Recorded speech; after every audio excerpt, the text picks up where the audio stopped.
Subscribe to our YouTube channel and press the bell icon to get the latest updates.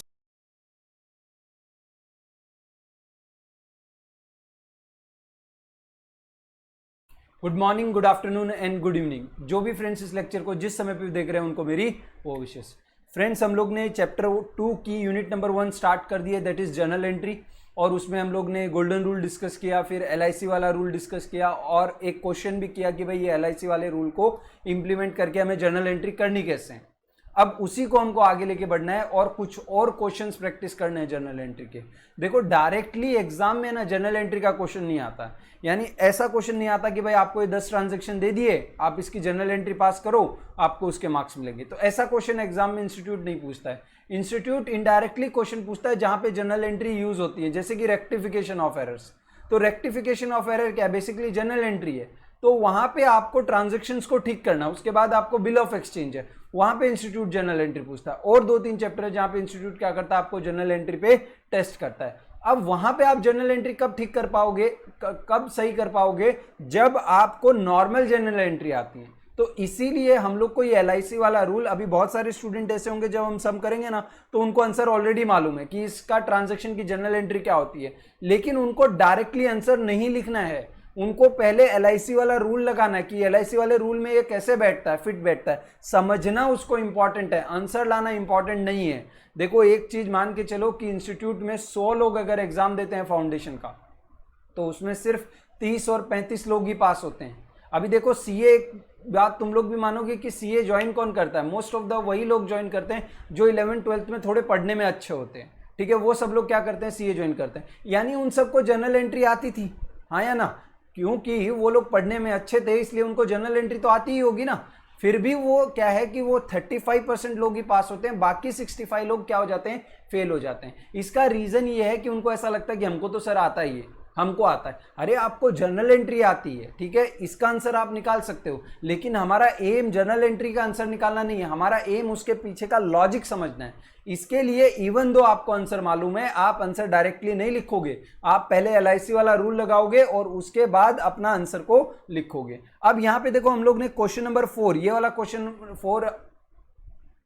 Question जो है हमने, ये वाला question हम लोग ने ऑलरेडी डिस्कस कर लिया है, ये वाला क्वेश्चन हम लोग ने सॉल्व कर लिया है। अब क्या करेंगे, थोड़े कुछ क्वेश्चंस मैं सॉल्व करूंगा, कुछ क्वेश्चंस आपको होमवर्क में दे दूंगा। ठीक है, तो कुछ क्वेश्चंस मैं करने वाला हूं और कुछ क्वेश्चंस आपको करने हैं। तो अभी फिलहाल के लिए मैं क्या कर रहा हूं कि मैं क्वेश्चन नंबर 2 जो है इसका, उसको आपके लिए सॉल्व कर रहा हूं। यहां पे मेरे पास जगह नहीं है इसलिए मैं उस सबको रब करना पड़ रहा है मेरे को यहां पे।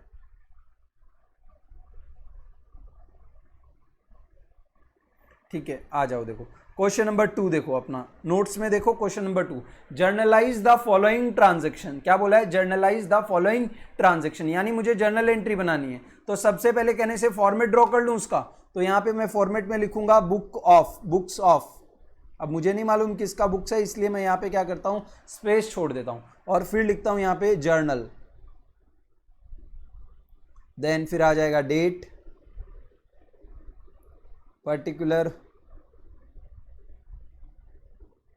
Laser folio, debit and credit. बराबर है। अब यहां पे अपने को जर्नल एंट्रीज करनी है, तो चलो स्टार्ट करते हैं। सबसे पहला ट्रांजैक्शन देखो, सबसे पहला ट्रांजैक्शन हुआ है 1 दिसंबर को। कब हुआ है ट्रांजैक्शन? 1 दिसंबर को ट्रांजैक्शन हुआ है और उसमें बोला है अजीत है started business with capital. Ajit ने क्या किया है? बिजनेस स्टार्ट किया है कैपिटल के साथ। तो हमको क्या करना है, हमको तो LIC वाला रूल लगाना है, तो मैं LIC वाला रूल ड्रॉ कर लेता हूं वापस से एक बार। आप भी अपनी नोटबुक में मेरे साथ सॉल्व करोगे, कहीं पे LIC वाला रूल ड्रॉ कर लो और मेरे साथ साथ इस क्वेश्चन को सॉल्व करो।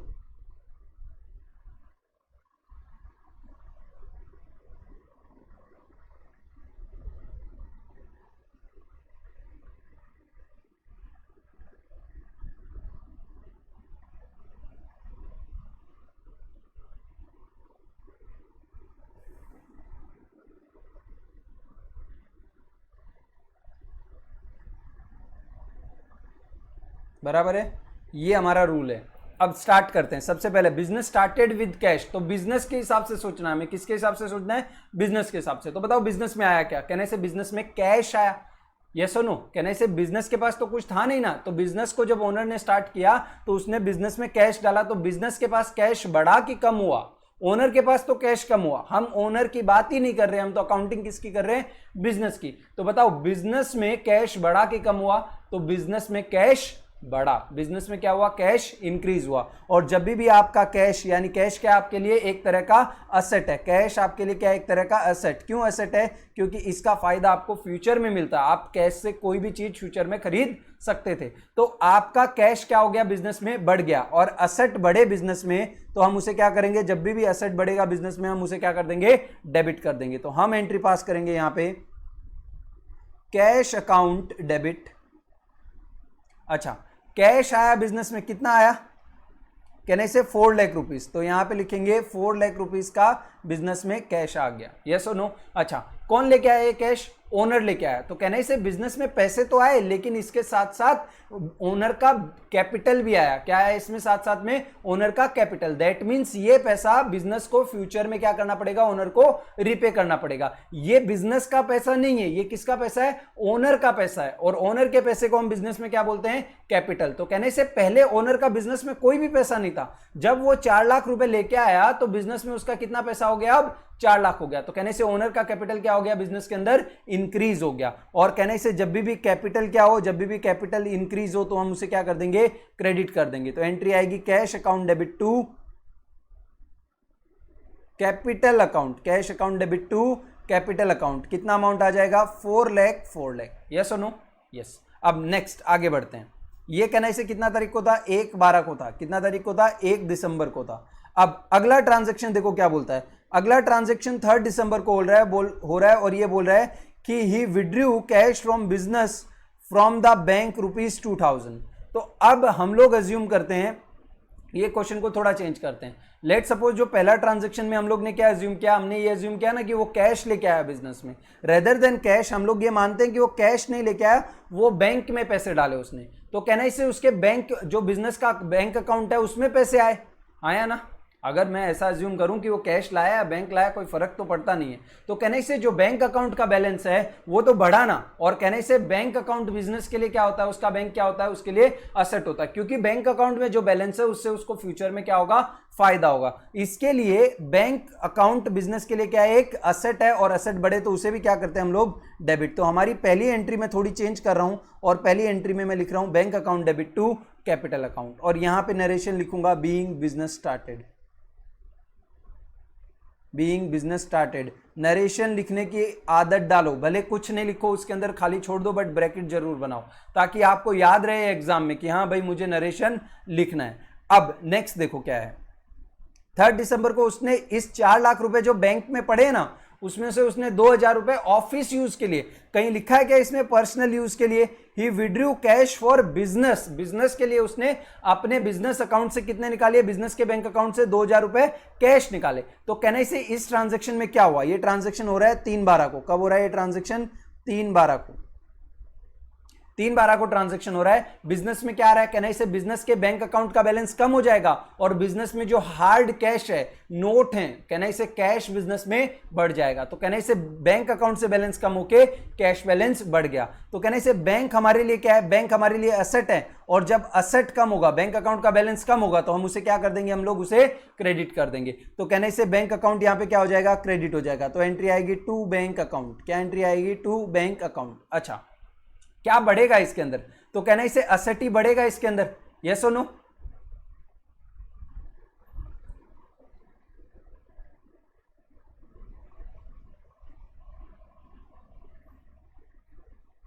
तो कैश बढ़ेगा इसके अंदर, यस और नो। तो देखो असेट, कैश हमारे लिए क्या है, असेट। बिजनेस में पहले कैश था ही नहीं, कहने से अब 4 लाख में से 2000 बैंक से निकाल लिया, तो अब बिजनेस में कैश कितना हो गया, 2000 हो गया, और बैंक कितना हो गया, 3,98,000। तो बैंक तो हमने कर दिया, कम कर दिया, अब हमें क्या करना है, कैश बढ़ाना है। कैश हमारे लिए क्या एक तरह का असेट है, और असेट बढ़े तो उसे क्या कर देंगे हम लोग, उसे हम डेबिट कर देंगे। इसलिए हम लोग यहां पे एंट्री करेंगे कैश अकाउंट डेबिट, कैश के अकाउंट को हम क्या कर देंगे, डेबिट कर देंगे, कितने से, 2000 रुपए से, और बैंक के अकाउंट को हम क्रेडिट कर देंगे 2000 रुपए से। समझ में आता है कि नहीं आता है। अब इस एंट्री को मैं थोड़ा सा रिवर्स देखता हूं, उल्टा पढ़ने की कोशिश करता हूं। देखो ये एंट्री में बैंक अकाउंट को मैंने क्या किया है, क्रेडिट किया है। बैंक हमारे लिए क्या होता है, बैंक हमारे लिए एक तरह का क्या होता है, असेट होता है। बैंक हमारे लिए क्या होता है, एक तरह का असेट। और जब मैंने बैंक अकाउंट को इस एंट्री में देखो क्या किया है, क्रेडिट किया है, मतलब बैंक मेरे लिए एक असेट होता है, और असेट को जब मैं क्रेडिट कर रहा हूं मतलब मैं उस अकाउंट को क्या कर रहा हूं, उस अकाउंट के बैलेंस को क्या कर रहा हूं, मैं उस अकाउंट के बैलेंस को डिडक्ट कर रहा हूं, यानी उस अकाउंट के बैलेंस को कम कर रहा हूं। तो इस तरह से उल्टा भी पढ़ सकते हैं इसको। यहां पे इसमें देखो ये पहली एंट्री में मैंने बैंक अकाउंट को क्या किया है, डेबिट किया है। बैंक हमारे लिए क्या होता है, एक तरह का असेट होता है। बैंक हमारे लिए क्या होता है, एक तरह का असेट होता है। और जब मैं बैंक अकाउंट को यहां पे डेबिट करूंगा और कहने से असेट को मैं क्या करूं, अगर मैं डेबिट कर रहा हूं मतलब उसको मैं क्या कर रहा हूं, उसको इंक्रीज कर रहा हूं। मैं क्या कर रहा हूं, उसको इंक्रीज। तो ऐसे हमको अकाउंट्स में जब एंट्री देखेंगे ना, तो एंट्री देख के ही समझ में आना चाहिए कि इस अकाउंट का बैलेंस बढ़ाया गया है कि इस अकाउंट का बैलेंस कम किया गया है। ये हुआ। अब तीसरी एंट्री देखो, तीसरा एंट्री क्या लिखा है, 5 दिसंबर को he purchase goods making payment through है बैंक। 15,000 के इसने गुड्स खरीदे और उसका पेमेंट इसने कैसे किया है, थ्रू बैंक अकाउंट किया है। अब देखो 5/12 को मैं एंट्री पास करूंगा, यहां पे आपको नरेशन लिखना है, ठीक है। 5/12 को मैं क्या एंट्री पास करूंगा, यहां पे 5/12 को कहना ही से सिंपल सी चीज है मेरे पास यहां पे कि मैं परचेस की एंट्री पास करूंगा। अब गुड्स परचेस किया, बताओ ये गुड्स का फायदा इस साल मिलेगा कि फ्यूचर में मिलेगा। कहने से जब खरीद रहे हैं तब हमारा माइंडसेट यही है कि इस गुड्स को मैं इसी साल बेच के इनसे फायदा ले लूंगा। तो कहने से परचेस ऑफ गुड्स हमारे लिए क्या है, एक तरह से एक्सपेंस है। ये हम लोग ने डिस्कस किया था। परचेस ऑफ गुड्स हमारे लिए क्या है, एक तरह से एक्सपेंस। और जब सामान खरीदा तो एक्सपेंस बढ़ा कि कम हुआ, एक्सपेंस बढ़ा। और जब भी एक्सपेंस बढ़ेगा तो हम उसे क्या करेंगे, डेबिट कर देंगे। तो इसलिए हमारी एंट्री आएगी यहां पे परचेस अकाउंट डेबिट। हम गुड्स अकाउंट कभी भी यूज नहीं करते। 15,000 परचेस अकाउंट डेबिट टू, क्या हमने पेमेंट कहां से किया है, बैंक अकाउंट से पेमेंट किया है। तो कहने से मेरे बैंक अकाउंट का बैलेंस कम हो जाएगा कि नहीं हो जाएगा, यस, मेरे बैंक अकाउंट का बैलेंस 15,000 से कम हो जाएगा। तो मेरा बैंक अकाउंट मेरे लिए क्या है, मेरा बैंक अकाउंट मेरे लिए एक तरह से असेट है, और असेट जब कम हो तो उसे क्या कर देते हैं हम लोग, क्रेडिट। तो मेरी एंट्री आएगी purchase account debit to bank account. Cash account नहीं आएगी क्योंकि मैंने कैश से पे नहीं किया है, मैंने बैंक से पे किया है। तो मेरा अकाउंट का बैलेंस मुझे कहां से कम करना पड़ेगा, बैंक से। और इसका नरेशन लिख देंगे यहां पे, being goods purchase from the bank account. समझ में आता है कि नहीं आता है। अब चौथी एंट्री देखो क्या लिखा, 8 दिसंबर को। यहां पे देखो 8 दिसंबर को क्या लिखा है, ही सोल्ड गुड्स फॉर 16,000। उसने 16,000 रुपए में क्या किए, गुड्स बेच दिए, और उसका पेमेंट उसे किस में रिसीव हुआ है, बैंक में रिसीव हुआ है। अब कहने से गुड्स सोल्ड किया कितना तारीख को, 8/12 को, यस और नो। अब गुड सेल किया तो सेल हमारे लिए क्या, एक तरह से इनकम है। गुड सेल किया तो सेल हमारे लिए क्या, एक तरह से इनकम। इनकम बढ़ी कि कम हुई, कहने से गुड्स बेचा है तो इनकम बढ़ी। और जब भी मेरी इनकम इंक्रीज होगी तो कहने से उसे मैं क्या कर दूंगा, उसे मैं क्रेडिट कर दूंगा। तो मेरी एंट्री क्या आ जाएगी, कहने से यहां पे मेरी एंट्री आ जाएगी यहां पे टू सेल्स अकाउंट। क्या एंट्री आ जाएगी, टू सेल्स अकाउंट। कितना आ जाएगा यहां पे, कितने में सेल किया था मैंने, 16,000 रुपए की। तो कहने से यहाँ पे आ जाएगा 16,000, यस और नो। अच्छा, इसके बदले सेल करने के बदले आपको कुछ मिला क्या, कहने से मैंने गुड सेल किए, इसके बदले मुझे क्या मिला, बैंक में, मेरे बैंक में पैसे आए। तो कहने से मेरे बैंक अकाउंट का बैलेंस क्या हो गया, बढ़ गया। और मेरा बैंक मेरे लिए क्या है, असेट। और असेट का बैलेंस जब बढ़ेगा तो उसे मैं क्या करूंगा, उसे मैं डेबिट कर दूंगा। तो मेरी एंट्री आएगी यहाँ पे bank account debit. Bank account को क्या करना है, मुझे डेबिट कर देना है। कितने से, 16,000 से। तो मेरी एंट्री क्या बनी, bank account debit to sales account. और इसका नरेशन लिख देंगे यहाँ पे, यस और नो। तो कहने से बहुत सिंपल है कि हमको क्या बढ़ रहा है ट्रांजैक्शन में और क्या कम हो रहा है वो देखना है, उसकी कैटेगरी डिफाइन करनी है कि भाई परचेस क्या है हमारे लिए, एक्सपेंस है। चलो एक्सपेंस बढ़े तो डेबिट, कम हो तो क्रेडिट। तो परचेस अकाउंट को डेबिट क्रेडिट उसी हिसाब से हमें करना है, सेल अकाउंट को डेबिट क्रेडिट उसी हिसाब से हमें करना है। अब नेक्स्ट ट्रांजेक्शन देखो क्या लिखा है, he purchased furniture and paid by cheque 2,500। और कितना तारीख को है ये ट्रांजेक्शन, 10 दिसंबर को है। तो मैं यहां पे लिखता हूं 10/12। अब मैंने फर्नीचर खरीदा, बताओ फर्नीचर का फायदा मुझे इसी साल मिलेगा कि फ्यूचर में भी मिलेगा, कहने से फर्नीचर तो सालों साल चलता है, इसलिए फर्नीचर का फायदा मुझे फ्यूचर में भी मिलेगा। इसलिए फर्नीचर मेरे लिए क्या है, एक तरह का असेट है। और जब भी मेरा असेट, अभी फर्नीचर अगर मैंने खरीदा है तो बताओ मेरा असेट बढ़ेगा कि कम होगा, तो कहने से फर्नीचर मेरा असेट है और असेट खरीदा है तो वो बढ़ेगा, और बढ़े तो उसे हम क्या कर देना है, उसे हमें डेबिट कर देना है। तो हमारी एंट्री आ जाएगी यहाँ पे फर्नीचर अकाउंट। हम परचेस अकाउंट नहीं यूज कर रहे क्योंकि परचेस अकाउंट सिर्फ और सिर्फ गुड्स के लिए यूज होता है, बाकी सब चीजों के लिए परचेस अकाउंट यूज नहीं होता है। तो हम यहाँ पे एंट्री पास करेंगे फर्नीचर अकाउंट डेबिट। अच्छा, फर्नीचर हमने परचेस किया, ठीक है, तो हमारे पास कितने का फर्नीचर आ गया, हमारे पास 2500 रुपए का फर्नीचर आ गया। अच्छा, इसका पेमेंट हमने कर दिया कि बाकी है, तो देखो क्या लिखा है, पेड बाय चेक, यानी पेमेंट तो हमने कर दिया। तो कहने से हमारे बिजनेस से पैसे गए होंगे, तो पैसे कहां से गए, कहने से चेक दिया तो हमारे बैंक अकाउंट का बैलेंस क्या हो जाएगा, कम हो जाएगा। तो कहने से हमारे बैंक अकाउंट का बैलेंस कम हो गया। हमारा बैंक हमारे लिए क्या है, एक तरह का असेट है, हमारा बैंक अकाउंट हमारे लिए क्या है, एक तरह का असेट है। और जब असेट का बैलेंस कम हो तो उसे हम क्या करते हैं, उसे हम क्रेडिट कर देते हैं। जब हमारे असेट का अकाउंट का बैलेंस कम हो तो उसे हम क्या करते हैं, क्रेडिट करते हैं। तो यहाँ पे एंट्री आ जाएगी टू बैंक अकाउंट, क्या एंट्री आ जाएगी, टू बैंक अकाउंट, कितना, 2500 रुपए मैं मेरे अकाउंट से कम कर दूंगा। और यहाँ पे जो भी नरेशन होगा बीइंग फर्नीचर परचेज्ड वो लिख दूंगा। नेक्स्ट आगे बढ़ते हैं। अब 12 तारीख को देखो क्या ट्रांजैक्शन हो रहा है। 12 तारीख को ट्रांजैक्शन हो रहा है कि he sold goods to Arvind of ₹2400, यानी उसने 2400 रुपए के सामान 12 तारीख को 12 को उसने एक ट्रांजैक्शन एंटर किया जिसमें उसने गुड्स बेचे हैं, किसको, अरविंद को। अब जब भी अकाउंटिंग एंट्री में नाम दिया हो ना, मतलब वो ट्रांजैक्शन क्या है, क्रेडिट। नाम दिया और कुछ बोला ही नहीं है, मतलब वो ट्रांजैक्शन हमने उधारी में किया है। तो कहने से हमने गुड्स बेचे, किसको, अरविंद को।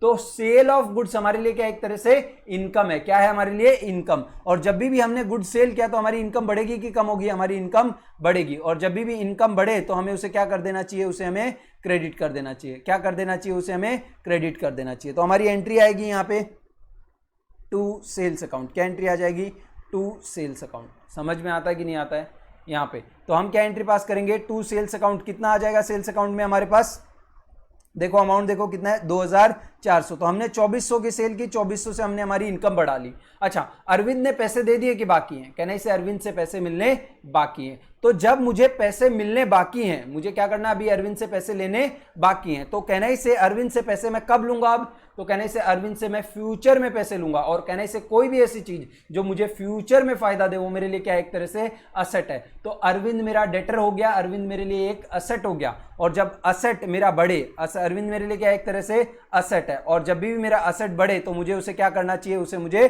डेबिट कर देना चाहिए, उसे मुझे क्या कर देना चाहिए, डेबिट कर देना चाहिए। तो इसलिए मैं बोलता हूं कि अरविंद मुझे फ्यूचर में 2400 रुपए देगा, अरविंद से मुझे फ्यूचर में 2400 रुपए का फायदा होगा, इसलिए अरविंद मेरे लिए 2400 रुपए का क्या है, एक असेट है। मैं मेरा असेट बढ़ा देता हूं। यस और नो, यस। अब आगे देखो 14 तारीख को क्या ट्रांजैक्शन हो रहा है, मैं अमृत से गुड्स खरीद रहा हूं 10,000 रुपए का। तो कहने से 14/4 को मैं एक ट्रांजैक्शन एंटर कर रहा हूं, 14/12 को। यस और नो, 14 दिसंबर को मैंने गुड्स खरीदे अमृत से, कितने के, 10,000 रुपए के। तो कहने से purchase of goods, purchase of goods, कहने से गुड्स परचेस किया तो मेरे लिए क्या, एक तरह से एक्सपेंस। और जब भी मेरा एक्सपेंस बढ़ेगा तो मैं क्या करूंगा, उसे डेबिट करूंगा। तो कहने से मेरी एंट्री क्या आएगी, परचेस अकाउंट डेबिट। क्या एंट्री आ जाएगा, परचेस अकाउंट डेबिट। क्यों, क्योंकि परचेस ऑफ गुड्स मेरे लिए एक एक्सपेंस है, और जब भी एक्सपेंस बढ़े तो उसे हमें क्या कर देना है, डेबिट कर देना है। उसे हमें क्या कर देना है, डेबिट कर देना है। कितने से डेबिट करना है, 10,000 से। तो मैंने 10,000 से उसे क्या कर दिया, डेबिट। अभी ध्यान से देखोगे ना तो मैं हर एंट्री को ना रूल में है ना बार बार मैप कर रहा हूं। क्यों, ताकि मुझे प्रैक्टिस हो। क्योंकि देखो ये इजी एंट्री तो आपको वैसे भी आ ही जाएंगी, लेकिन जब आप डिफिकल्ट सिचुएशन में फंसोगे ना तब आपको ये रूल लगाना आना चाहिए। अब रूल कैसे लगाना आएगा, जब आप बार बार उस रूल को लगाने की इजी सिचुएशन में प्रैक्टिस करोगे तभी आप उसको डिफिकल्ट सिचुएशन में भी क्या करोगे, लगा पाओगे। अगर आप इजी सिचुएशन में उसे नहीं लगाओगे तो आपकी प्रैक्टिस ही नहीं रहेगी, और जब प्रैक्टिस नहीं रहेगी तो आप डिफिकल्ट सिचुएशन में भी उसको नहीं लगा पाओगे। समझ में आता है कि नहीं आता है, ओके। आप कहने से ये गुड्स मैंने किससे खरीदे हैं, अमृत से खरीदे। बताओ क्या मैंने अमृत को पैसे दिए, कहने से ट्रांजैक्शन में जब भी नाम लिखा हो मतलब वो ट्रांजैक्शन क्या है, क्रेडिट ट्रांजैक्शन है। दैट मीन्स मैंने अमित से ये गुड्स क्या किए, अमृत से मैंने ये गुड्स क्या किए, उधारी में खरीदे।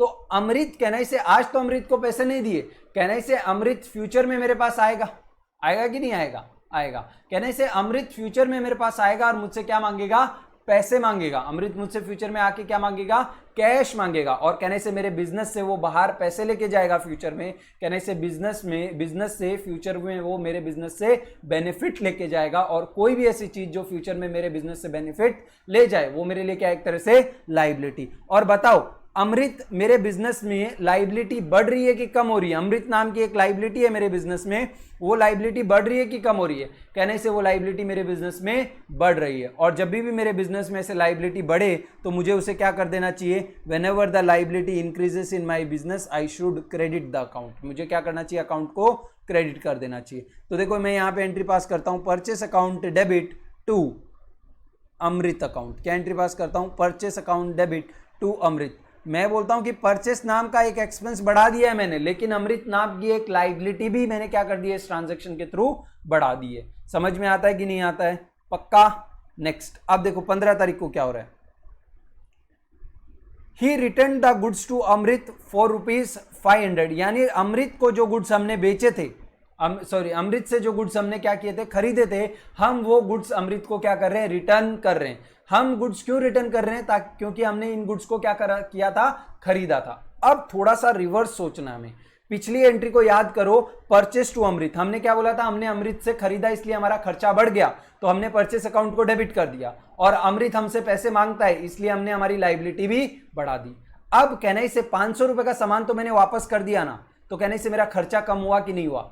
जो कहने से मैंने 10,000 रुपए का सामान खरीदा था उसमें से 500 का मैंने रिटर्न कर दिया, तो मेरा खर्चा कितना हुआ? 9,500 का। लेकिन मैंने जब ये एंट्री यहां पे परचेस की एंट्री पास की थी तो मैंने मेरा खर्चा कितने से बढ़ा दिया है? 10,000 से बढ़ा दिया। तो कहने से अब मुझे मेरा खर्चा 500 से क्या कर लेना चाहिए? कम कर लेना चाहिए। इसके लिए मेरा एक्सपेंस क्या हो रहा है? 500 रुपए से कम हो रहा है। और जब भी आपका एक्सपेंस कम हो तो उसे आपको क्या करना है? उसे आपको क्रेडिट करना है। उसे आपको क्या करना है? क्रेडिट करना है। अब मैं रिटर्न्स के लिए एक दूसरा सेपरेट अकाउंट यूज करता हूं। इसके लिए मैं एंट्री पास करूंगा यहां पे टू परचेस रिटर्न। मैंने मेरे एक्सपेंस को क्या कर लिया? यहां पे 500 रुपए से कम कर लिया। लास्ट में सारी परचेस रिटर्न किससे माइनस हो जाती हैं? परचेस से माइनस हो जाती हैं, तो वो नेट ही हो जाएगा। कहने से परचेस का अकाउंट का बैलेंस देखो 10,000 है और यहाँ पे परचेस रिटर्न का कितना है? 500, तो दोनों माइनस होकर कितना हो जाएंगे? 9,500। तो वो तो लास्ट में तो नेट ऑफ हो ही जाएगा। हम लोग क्या कर रहे हैं फिलहाल? हमारे परचेस के एक्सपेंस को जिसको हमने 10,000 माना था वो एक्चुअली 10,000 नहीं 9,500, इसलिए उसको हम 500 से कम कर रहे हैं। और एक्सपेंस को कम करना हो तो हमारा रूल बोलता है कि उसे क्रेडिट कर दो, इसलिए हमने परचेस रिटर्न के अकाउंट को क्या कर दिया? क्रेडिट। अब कहने से अमृत हमको, पहले अमृत हमसे कितना मांगता था? 10,000 रुपए मांगता था। अब हम उसको बोल रहे हैं भाई 10,000 का सामान खरीदा था इसलिए तू 10,000 मांगता था। अब हम तुझे 500 रुपए का सामान क्या कर रहे हैं? रिटर्न। तो अब हम 500 रुपए तुझे क्यों दे? कहने से हमारी लाइबिलिटी जो पहले 10,000 की थी अब वो 500 से कम हो जाएगी कि नहीं हो जाएगी? हमें 500 रुपए अब अमृत को नहीं देने पड़ेंगे। इसके लिए कहने से जो लाइबिलिटी है मेरी वो क्या हो जाएगी? मेरी कम हो जाएगी। और जब लाइबिलिटी कम हो तो उसे मुझे क्या कर देना चाहिए? उसे मुझे डेबिट कर देना चाहिए। अब इसलिए यहां पे मैं एंट्री पास करूंगा अमृत अकाउंट डेबिट। अमृत के अकाउंट को डेबिट करूंगा और किसके अकाउंट को क्रेडिट करूंगा? परचेस रिटर्न के अकाउंट को क्रेडिट करूंगा और यहां पे नरेशन लिख दूंगा इसका। समझ में आता है कि नहीं आता है? पक्का? 100%। अब देखो थोड़ा थोड़ा इजी लग रहा होगा। जो लोग 12th में ये रूल से नहीं सीखे हैं उनको अब थोड़ा थोड़ा ये लॉजिकल लग रहा होगा कि भाई ये अगर परचेस रिटर्न वाली हम लोग कैसे करते हैं उसमें? मतलब परचेस रिटर्न इनकम तो है नहीं, तो credit the income, credit all the incomes and debit all the expense. तो कहने से परचेस रिटर्न इनकम तो है नहीं, वो तो एक्सपेंस है जो कम हो रहा है। तो आप इसको गोल्डन रूल में कैसे बिठाओगे? आप मेरे को बताओ, परचेस रिटर्न को आप गोल्डन रूल में कैसे बिठाओगे? परचेस रिटर्न में परचेस रिटर्न कहने से एक नॉमिनल अकाउंट है और नॉमिनल अकाउंट का रूल है debit all income and expense, credit all the debit all the expenses, credit all the incomes. तो कहने से परचेस रिटर्न हमारी कोई इनकम तो है नहीं और एक्सपेंस है लेकिन उसको डेबिट नहीं, यहां पे हम क्या कर रहे हैं? क्रेडिट कर रहे हैं। तो इसके लिए गोल्डन रूल है ना बहुत कंफ्यूज कर देता है। इसके लिए जब ऐसी एंट्री आती है ना तो आपको काम क्या आता है? आपको LIC वाला रूल काम आता है। समझ में आता है कि नहीं आता है? पक्का? नेक्स्ट, अब यहां पे देखो नेक्स्ट क्या लिखा है? He received from Arvind 2,300 in full settlement. यानी हमें अरविंद से कितने पैसे मिल रहे हैं? 2,300। पहले फुल सेटलमेंट को बाद में देखते हैं, पहले इसको हम लोग एंट्री पास करते हैं। 16/12 को एंट्री है ये, 16/12 को हम एंट्री पास करें 16 दिसंबर को। तो कहने से हमें क्या मिल रहा है? 2,300 रुपए मिल रहे हैं। कहने से मेरे बिजनेस में क्या आ रहा है? कैश आ रहा है या फिर बैंक आ रहा है? अब कुछ स्पेसिफाई नहीं किया तो मैं कुछ भी एज्यूम कर सकता हूं, मैं कैश एज्यूम करता हूं। तो कहने से मेरे बिजनेस में क्या मिल रहा है? मुझे कैश मिल रहा है। मेरे बिजनेस में मुझे क्या मिल रहा है? कैश। कैश मेरे लिए क्या है? तो कहने से कैश मेरे लिए एक एसेट है और एसेट बढ़े तो उसे मुझे क्या कर देना चाहिए? उसे मुझे डेबिट कर देना चाहिए। तो मैं एंट्री पास करूंगा कैश अकाउंट डेबिट। अच्छा, कितना कैश मिल रहा है? He received 2300। यस और नो? अब आगे का सेंटेंस पढ़ो। अब आगे का सेंटेंस देखो क्या बोलता है, इन फुल सेटलमेंट। क्या बोल रहा है? इन फुल सेटलमेंट। अब फुल सेटलमेंट का मतलब ये होता है कि अरविंद हमें आके बोलता है कि भाई ये 2300 पकड़, आज के बाद ना मैं तुझसे कुछ मांगता हूं ना तू मुझसे कुछ मांगता, हमारा हिसाब सब क्या हो गया? नक्की हो गया। यानी आज से हम लोग किसी से कुछ भी नहीं मांगते हैं। कहने से अरविंद से हम लोग कितना मांगते थे? तो ये वाली एंट्री देखो, ये वाली एंट्री, अरविंद से हम 2400 रुपए मांगते थे। तो कहने से आज के बाद अरविंद से हम कुछ मांग पाएंगे क्या? अरविंद से हम लोग कितना पैसा मांगते थे? 2400। कहने से अरविंद से हमें फ्यूचर में पैसे मिलने वाले थे। अरविंद हमारे लिए क्या था? असेट था। अरविंद हमारे लिए था क्या? असेट। आज के बाद अरविंद हमें कोई पैसा देगा क्या? The answer is no. क्यों? क्योंकि 2300 रुपए तो वो दे चुका है, तो ये पैसा वापस तो देगा नहीं, एक बार दे दिया उसने। और 100 रुपए के लिए वो बोल रहा है कि भाई फुल एंड फाइनल आज के बाद कुछ नहीं दूंगा। कहने से हम भी एग्री कर रहे हैं उसके लिए। तो कहने से आज के बाद अरविंद से हमें 2400 रुपए नहीं मिलेंगे जो पहले हमें मिलने वाले थे। तो कहने से अरविंद हमारे लिए क्या है? एक असेट था। अब अरविंद हमारे लिए असेट नहीं रहा, यानी असेट क्या हो गया? हमें कम हो गया। पहले अरविंद से हमें 2400 मिलने वाले थे, अब अरविंद से हमें 0 मिलने वाला है, इसलिए हमारा असेट कम हो गया। और जब भी हमारा असेट कम हो उसे हमें क्या कर देंगे? उसे हम क्रेडिट कर देंगे। तो कहने से यहाँ पे एंट्री क्या आ जाएगी? यहाँ पे एंट्री आ जाएगी टू अरविंद अकाउंट। क्या एंट्री आ जाएगी? To Arvind account. अच्छा, अरविंद से हमें कितना पैसा लेना था? 2400। तो कहने से आज के बाद अरविंद हमारा असेट था, असेट 2400 से कम हो गया। कहने से हमारा असेट जो था वो 2400 से कम हुआ। हमें मिलना कितना चाहिए था? 2400 मिलना चाहिए, लेकिन मिला कितना? 2300। तो फायदा हुआ कि नुकसान हुआ? कहने से 2400 मिलना चाहिए था, 2300 ही मिला भाई। तो ये तो क्या हो गया मेरे लिए? नुकसान हो गया, एक तरह का एक्सपेंस हो गया। और कहने से जब एक्सपेंस बढ़ रहा है कि कम हो रहा है? कहने से खर्चा हो रहा है, तो कहने से एक्सपेंस बढ़ रहा है। और जब भी एक्सपेंस बढ़े तो मुझे उसे क्या कर देना है? उसे मुझे डेबिट कर देना है। और इस एक्सपेंस का नाम है डिस्काउंट। इस एक्सपेंस को हम क्या बोलते हैं? डिस्काउंट। इसलिए मैं डिस्काउंट अकाउंट को क्या करता हूं? डेबिट कर देता हूं। यहां पे आ जाएगा डिस्काउंट अकाउंट डेबिट। 100 रुपीज मुझे कम मिले, 100 रुपीज का नुकसान हुआ, डिस्काउंट है मेरे लिए, डिस्काउंट एक्सपेंस, एक्सपेंस बढ़े तो डेबिट, इसलिए मैंने डिस्काउंट अकाउंट को डेबिट कर दिया। 11th स्टैंडर्ड में बहुत सारे स्टूडेंट तो ऐसे करते हैं कि सर जिस साइड डेबिट और क्रेडिट में जिस साइड आपको डिफरेंस लगता है उस साइड डिस्काउंट लिख देने का। अरे भाई ऐसे नहीं होता है, ठीक है? थोड़ा सा लॉजिक लगाओ और उसके बाद जर्नल एंट्री को पास करो। अब नेक्स्ट आगे देखते हैं, अगला ट्रांजेक्शन क्या बोलता है हमें। अगला ट्रांजेक्शन बोलता है ही विड्रू गुड्स। देखो वो पैसे नहीं निकाल रहा है, क्या निकाल रहा है? गुड्स निकाल रहा है। किस चीज के लिए? पर्सनल यूज के लिए, 1000 रुपए के।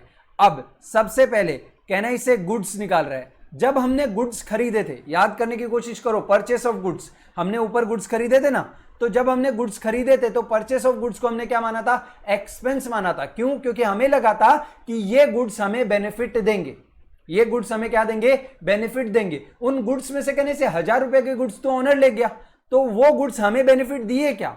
बिजनेस। हम मतलब बिजनेस है हम लोग। तो कहने से 1000 रुपए के गुड्स कौन ले गया? ओनर। तो कहने से जब ये गुड्स हमने खरीदे थे तो हमने इनको हमारा क्या माना था? एक्सपेंस। लेकिन एक्चुअल में तो हमें इनका बेनिफिट मिला ही नहीं और ना हमें इनका बेनिफिट मिलेगा। तो कहने से जब इनको हमने एक्सपेंस माना तो हमने गलत माना कि नहीं माना? ये हमारे एक्सपेंस है क्या? कहने से ये पैसा तो, ये गुड्स तो ओनर ले गया, ये हमारा एक्सपेंस नहीं है। तो कहने से जब हमने इन गुड्स को खरीदा था तब देखो यहाँ पे हमने इन गुड्स को जब परचेस किया था तब हम लोग ने इनको क्या माना था? एक्सपेंस माना था। कहने से ये हमारा एक्सपेंस नहीं है, ये ओनर का एक्सपेंस है। तो बिजनेस के एक्सपेंस को हमें क्या करना पड़ेगा? कम करना पड़ेगा। और जब हम एक्सपेंस कम करेंगे तो हम हमारे अकाउंट को क्या कर देंगे? क्रेडिट कर देंगे। इसलिए हम लोग परचेस के अकाउंट को क्या करते हैं? क्रेडिट करते हैं। क्योंकि हमको हमारा परचेस के नाम का जो एक्सपेंस है वो एक्चुअली हमारा एक्सपेंस है ही नहीं, वो तो ओनर का एक्सपेंस है जो हम लोग ने बिजनेस में काउंट करके रखा है। तो उसको हमें क्या करना है? कम करना है। इसके लिए हम लोग यहाँ पे एंट्री पास करेंगे, 1000 रुपए से परचेस का अकाउंट का बैलेंस क्या कर देंगे? हम लोग कम कर देंगे। और कहने से ये पैसा कौन ले गया? ओनर। तो कहने से ओनर हमारे बिजनेस से क्या ले गया? गुड्स लेके गया। तो बिजनेस ओनर को बोलेगा देख भाई तूने बिजनेस स्टार्ट करने के लिए हमें कैपिटल तो दिया था, बराबर बात है तेरी, लेकिन अब तू इतने का सामान ले गया ना, अब इतना पैसा हम लोग कम देंगे तेरे को। समझ में आ रहा है कि नहीं आ रहा है? कहने से तू इतने रुपए का सामान ले गया, तूने 20,000 रुपए बिजनेस स्टार्ट करने के लिए दिए सपोज, लेकिन 20,000 में से 2,000 का सामान ले गया, अब हम तुम्हें कितना देंगे, 18,000 ही देंगे। तो कहने से बिजनेस में जो ओनर का पैसा है वो अब कम होगा कि नहीं होगा, ओनर को हम इतना पैसा कम देंगे कि नहीं देंगे, आंसर इज यस। तो कहने से ओनर का पैसा बिजनेस में क्या हो रहा है, कम हो रहा है, और ओनर के पैसे को हम क्या बोलते हैं, कैपिटल, और जब कैपिटल कम हो तो उसे हम क्या कर देंगे, डेबिट। लेकिन हम यहां पे नाम कैपिटल अकाउंट नहीं यूज करेंगे, हम यहां पे नाम यूज करेंगे ड्रॉइंग्स अकाउंट। ड्रॉइंग भी एक तरह का क्या है, कैपिटल अकाउंट ही है। तो हम एंट्री पास करते हैं ड्रॉइंग अकाउंट डेबिट टू क्या, drawing account debit to purchase account, और इसका यहां पे हम लोग क्या कर देंगे, नरेशन लिख देंगे। ये कितना तारीख को ट्रांजैक्शन हुआ है, ये ट्रांजैक्शन हुआ है हमारा 18 तारीख को। तो कहने से 18/12 को ये ट्रांजैक्शन हुआ है। समझ में आता है कि नहीं आता है, कितने लोगों को ये एंट्री नहीं समझ में आई, वापस से समझो कि जब हमने गुड्स खरीदा था तो हमने उसको एक्सपेंस माना था, लेकिन भाई ये गुड्स एक्सपेंस कब होता है, जब बिजनेस को उसका बेनिफिट प्रेजेंट में मिले। कहने से इसका बेनिफिट तो ना हमें प्रेजेंट में ना मिला ना फ्यूचर में मिलेगा, क्योंकि इसको तो ओनर उठा ले गया अपने पर्सनल यूज के लिए। तो कहने से बिजनेस को कोई फायदा नहीं हुआ, इसके लिए जो इन पे ये गुड्स खरीदने पे जो खर्चा किया था वो बिजनेस का खर्चा नहीं है। इसलिए जब हमने परचेस किया था तो हमने उसको एक्सपेंस माना था, उस एक्सपेंस को हमें क्या करना पड़ेगा, अब कम करना पड़ेगा। और एक्सपेंस को कम करने के लिए हम उसे क्या कर देंगे, उसे हम क्रेडिट कर देंगे। और जब हम एक्सपेंस क्रेडिट करते हैं, सॉरी एक्सपेंस को कम करने के लिए हम क्या कर देंगे, उसे क्रेडिट कर देंगे। इसलिए हम लोग ने जब खरीदा था तो हमने परचेस अकाउंट को एक्सपेंस बढ़ाने के लिए डेबिट किया था, अब उस एक्सपेंस को कम करने के लिए हम परचेस अकाउंट को क्या कर रहे हैं, यहाँ पे क्रेडिट कर रहे हैं। और दूसरा, क्योंकि ओनर ले गया तो कहने से ओनर का पैसा बिजनेस में इतना कम करेंगे, क्योंकि हमको तो ओनर को पैसे रिपे करने थे। अब वो गुड्स ले जाए या कैश ले जाए, कहने से गुड्स ले गया, हम बोलेंगे अब 1,000 रुपया तेरे को कम देंगे भाई, तो कहने से ओनर का कैपिटल हमें क्या करना पड़ेगा, कम करना पड़ेगा। और हमने ओनर का कैपिटल कम किया, इसलिए हम लोग ने ड्रॉइंग अकाउंट को क्या कर दिया, डेबिट कर दिया। समझ में आता है कि नहीं आता है, पक्का। नेक्स्ट आगे देखो, अगला लिखा है 20 तारीख का, उसमें लिखा है ही withdrew cash from the business for his personal use. उसने गुड्स में से उसने क्या किया, बिजनेस से कैश विड्रॉ किया। इस बार क्या विड्रॉ किया उसने, कैश। तो कहने से बिजनेस से क्या कम हो गया, कहने से 20 तारीख को बिजनेस से कैश कम हो गया, आया ना। बिजनेस में से 20 तारीख को कैश क्या हो गया, कम हो गया। और कैश हमारे बिजनेस के लिए क्या, एक तरह का असेट। तो जब असेट कम हो तो हम उसे क्या कर देंगे, उसे हम क्रेडिट कर देंगे। इसलिए मैं यहां पे एंट्री पास करूंगा, ये हैंग क्यों हो रहा है, बहुत हैवी हो गया लगता है। ओके, तो मैं यहां पे कहने से कैश को कम करने के लिए क्या करूंगा, उसे क्रेडिट करूंगा। क्यों, क्योंकि कैश मेरा एसेट है। रूल देखो अपनी नोटबुक में, रूल देखो, एसेट कम हो तो क्या करेंगे, उसे क्रेडिट कर देंगे। इसलिए कैश अकाउंट को यहां पे मैं क्रेडिट कर दूंगा। कितने की ड्रॉइंग है भाई, 2,000 रुपए की ड्रॉइंग है। तो कहने से यहाँ पे आ जाएगा 2,000 रुपीज से कैश कम हो गया। और कहने से ये पैसा कौन लेके जा रहा है, ओनर अपने पर्सनल यूज के लिए लेके जा रहा है। तो कहने से जब ओनर अपने पर्सनल यूज के लिए पैसा लेके जाएगा तो कहने से उसका पैसा बिजनेस से तो कम हो रहा है ना, वो अपना पैसा निकाल लिया तो बिजनेस में उसका पैसा क्या हुआ, कम हो गया। और जो बिजनेस में ओनर का पैसा होता है उसे हम कैपिटल बोलते हैं। और जब कैपिटल कम हो तो उसे हम क्या करते हैं, अपना रूल देखो, अपना रूल देखो, जब कैपिटल कम हो तो उसे हम क्या करते हैं, डेबिट कर देते हैं। तो कहने से एंट्री आ जाएगी यहाँ पे ड्रॉइंग अकाउंट। ड्रॉइंग भी क्या एक तरह का कैपिटल अकाउंट है, और कैपिटल को कम करना हो तो उसे क्या कर देना चाहिए, डेबिट कर देना चाहिए। इसलिए हम लोग ने एंट्री पास किया drawing account debit to cash account. समझ में आता है कि नहीं आता है। और इसका नरेशन लिख देंगे, being cash withdrawn from business for personal use by owner. समझ में आता है कि नहीं आता है। नेक्स्ट, अब देखो अगला ट्रांजैक्शन 24 तारीख को हो रहा है और बोल रहा है he paid telephone charges of 110 rupees. 110 रुपए का उसने टेलीफोन का बिल भरा।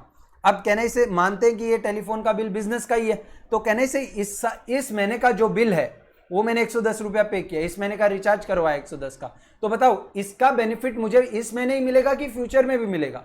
कहने से जो टेलीफोन के चार्ज भर रहा हूं उसका बेनिफिट तो कहने से प्रेजेंट में ही मिलता है। इसलिए टेलीफोन का जो बिल है वो मेरे लिए क्या एक तरह से एक्सपेंस है। और जब एक्सपेंस मैंने बिल पे किया तो कहने से मेरा खर्चा हुआ, और खर्चा हुआ मतलब खर्चा बढ़ा, एक्सपेंस बढ़े तो हम क्या करेंगे, एक्सपेंस को डेबिट कर देंगे। एक्सपेंस बढ़े तो हम एक्सपेंस को क्या करेंगे, डेबिट कर देंगे। तो हमारा 24 तारीख को क्या एंट्री आएगा, टेलीफोन एक्सपेंस अकाउंट डेबिट, कितना 110 रुपया टू कैश अकाउंट। क्यों कैश अकाउंट? क्योंकि हमने कैश दिया होगा भाई, और कैश हमारे लिए क्या है? एक असेट है, क्योंकि कैश से हम फ्यूचर में कोई भी बेनिफिट ले सकते हैं। तो कैश मेरे लिए असेट है, असेट कम हो तो उसे क्या करते हैं? हम क्रेडिट कर देते हैं। इसलिए एंट्री आ जाएगी हमारी telephone expense account debit to cash account 110 110। समझ में आता है कि नहीं आता है? पक्का 100%। चलें आगे, नेक्स्ट ट्रांजेक्शन देखो। अब नेक्स्ट ट्रांजेक्शन हमारा कितने तारीख को हो रहा है? 26 तारीख को हो रहा है, और बोल रहे हैं कि paid the amount to Amrit in full settlement 9450। हमने अमृत को 9450 रुपीज फुल सेटलमेंट यानी पे कर दिया। हमने बोला अमृत ये ले 9450 रुपए, और आज के बाद ना तू हमसे कुछ मांगता है और ना हम तुझसे कुछ मांगते हैं। समझ में आता है कि नहीं आता है? तो पहले कहने से हमारे बिजनेस से ये सोचो कि कैश कितना जा रहा है। कहने से कैश जा रहा है मेरे बिजनेस से 9450। पहले इतने ही जो इस ट्रांजैक्शन का ये जो एलिमेंट है ना, इतने पार्ट पे ही फोकस करो कि कैश कितना जा रहा है। कैश जा रहा है 9450। तो कहने से मैं 26 तारीख का ट्रांजैक्शन रिकॉर्ड करता हूं और यहां पे लिखता हूं 2। क्या लिखता हूं यहां पे? मैं लिखता हूं 2 कैश अकाउंट। कितना कैश जा रहा है मेरे अकाउंट से? 9450। अब मैंने क्यों कैश को क्रेडिट किया? क्योंकि मेरे बिजनेस से कैश जा रहा है। कैश मेरे लिए क्या है? एक असेट है, और असेट जब कम हो तो अपना रूल देखो एक बार अपनी नोटबुक के अंदर। कैश मेरे लिए असेट है, और असेट कम हो तो उसे क्या करते हैं हम लोग? क्या करते हैं? क्रेडिट कर देते हैं। इसके लिए मैंने कैश अकाउंट को क्या कर दिया? यहां पे क्रेडिट कर दिया। कितने से? 9450 रुपीज से। समझ में आता कि नहीं आता? अच्छा, अमृत हमसे मांगता कितना था? अमृत को हम पैसे क्यों दे रहे हैं? क्योंकि अमृत हमसे पैसे मांगता होगा। अमृत हमारे लिए क्या होगा? एक लाइबिलिटी होगा। अमृत हमारे लिए क्या होगा? एक लाइबिलिटी होगा। तो इसके लिए हमें ऊपर के सारे ट्रांजैक्शन एक बार चेक करने पड़ेंगे। तो देखो यहां पे कोई अमृत का अकाउंट है क्या? नहीं है। यहां पे भी नहीं है, ये एंट्री में भी नहीं है, ये एंट्री में भी नहीं है, नहीं है, यहां पे है। तो देखो अमृत के अकाउंट को हमने ऐसा अकाउंट बना लेता हूं। कहने से अमृत के अकाउंट को मैंने यहां पे क्या किया है? क्रेडिट। तो कहने से अमृत के अकाउंट में मैंने क्रेडिट साइड कितना लिखा है? 10,000। यानी अमृत मुझसे कितना मांगता है? 10,000 रुपए मांगता है। उसके बाद मैंने अमृत को यहां पे देखो गुड्स रिटर्न भी कर दिए, और रिटर्न किए कितने के? 500 रुपए के गुड्स रिटर्न कर दिए। तो कहने से अमृत 10,000 रुपए मुझसे मांगता था, उसमें से मैंने 500 के गुड्स वापस कर दिए। तो ये पैसा तो मुझे देना पड़ेगा नहीं, और अमृत को अब मुझे कितना पैसा देना है? 9,500। कहने से आज के बाद मुझे अमृत को कुछ देना है क्या? मैंने 9,450 देके बोला फुल सेटलमेंट हो गया भाई, आज के बाद कुछ मत बोलना। कहने से आज के बाद अमृत मुझसे कोई पैसा मांगेगा क्या? The answer is no. Amrit will not ask any money from me. तो कहने से अमृत मेरे लिए लाइबिलिटी था, और आज के बाद अमृत मुझसे कुछ नहीं मांगेगा। तो कहने से मेरी लाइबिलिटी क्या हो गई? कम हो गई। अब देखो यहां पे रूल देखो, लाइबिलिटी जब कम हो तो हम उसे क्या करेंगे? उसे हम डेबिट कर देंगे। लाइबिलिटी जब कम हो तो उसे हम क्या करेंगे? डेबिट कर देंगे। तो इसलिए मैं यहां पे लिखूंगा अमृत अकाउंट डेबिट। कितना? 9450। कितना? कितना नहीं मांगेगा अमृत मुझसे? 9,500 नहीं मांगेगा ना।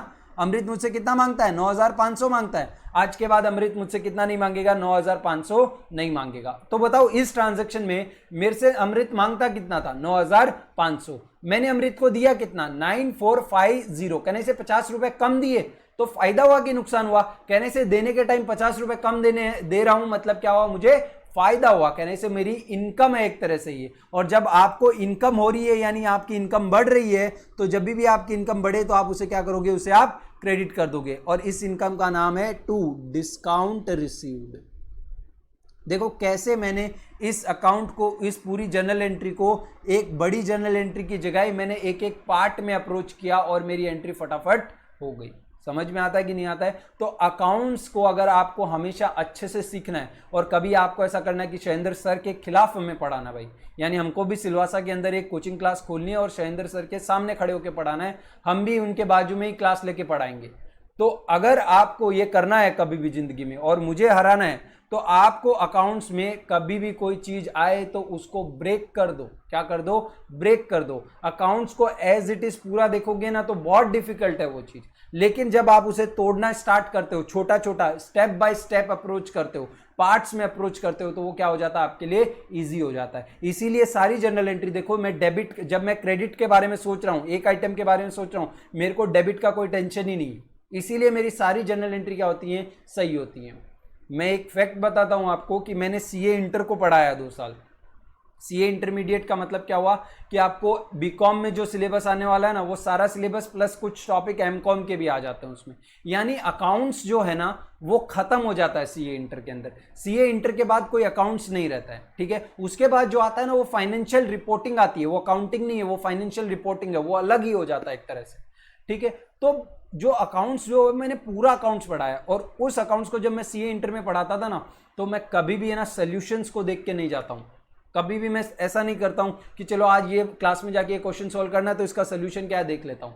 मैं हमेशा एक ही चीज़ करता हूँ कि मैं क्लास जाता हूँ, मैं क्वेश्चन देखता हूँ, मैं बोर्ड पे सॉल्व करता हूँ, समझाता हूँ और ख़त्म। मैं कभी भी बुक को रिफ़र नहीं करता। इसका रीज़न ये है क्योंकि ये गोल्डन रूल, ये जो आपका गोल्डन, आप वाला गोल्डन रूल नहीं, ये मेरा जो LIC वाला रूल है, इस पे मेरा बहुत अच्छा पकड़ है।